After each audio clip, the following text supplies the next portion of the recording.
Presiden Rusia bersama Presiden Cina sepakat perangi bersama ancaman Afghanistan.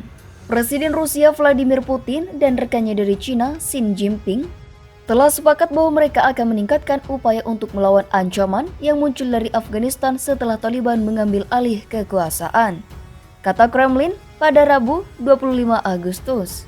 Dalam percakapan telepon, kedua pemimpin menyatakan kesiapan untuk meningkatkan upaya memerangi ancaman terorisme dan perdagangan narkoba yang datang dari wilayah Afghanistan, sebut Kremlin dalam sebuah pernyataan. Mereka juga membicarakan tentang pentingnya upaya membangun perdamaian di Afghanistan dan mencegah penyebaran ketidakstabilan di wilayah-wilayah yang berdekatan.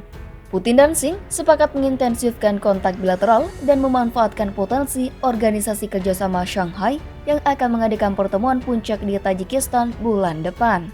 Kendaraan-kendaraan lapis baja dicebarku dalam latihan militer yang diikuti oleh tentara Rusia, Cina, dan Asia Tenggara 17 Agustus 2007. Beberapa negara pecahan Uni Soviet di Asia Tenggara di mana terdapat pangkalan militer Rusia perbatasan dengan Cina dan Afghanistan.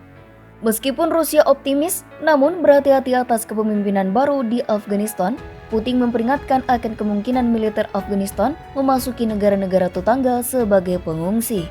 Putin juga mengkritik keterlibatan pihak luar dalam urusan dalam negeri Afghanistan. Ia mengatakan bahwa Moskow telah belajar dari pengalaman Uni Soviet menginvasi negara itu selama 1 dekade. Setelah Taliban berkuasa pada 15 Agustus, Cina menyatakan siap untuk memperdalam hubungan persahabatan dan kerjasama dengan Afghanistan.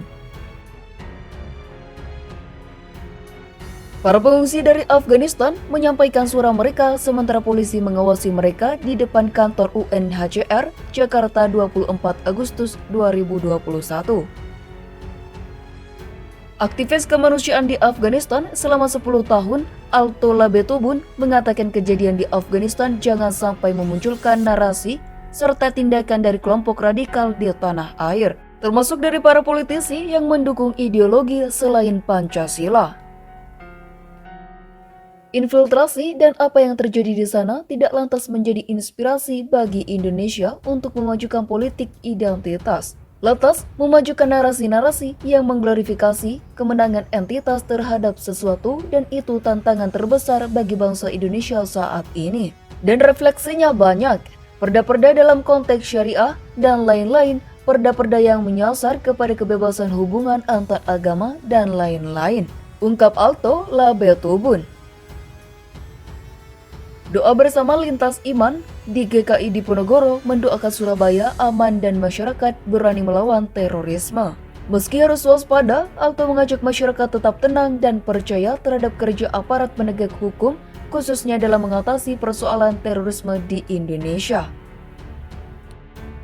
Kita harus percaya kepada aparat penegak hukum kita yang sudah sangat luar biasa melakukan tindakan-tindakan mitigasi untuk memitigasi hal tersebut.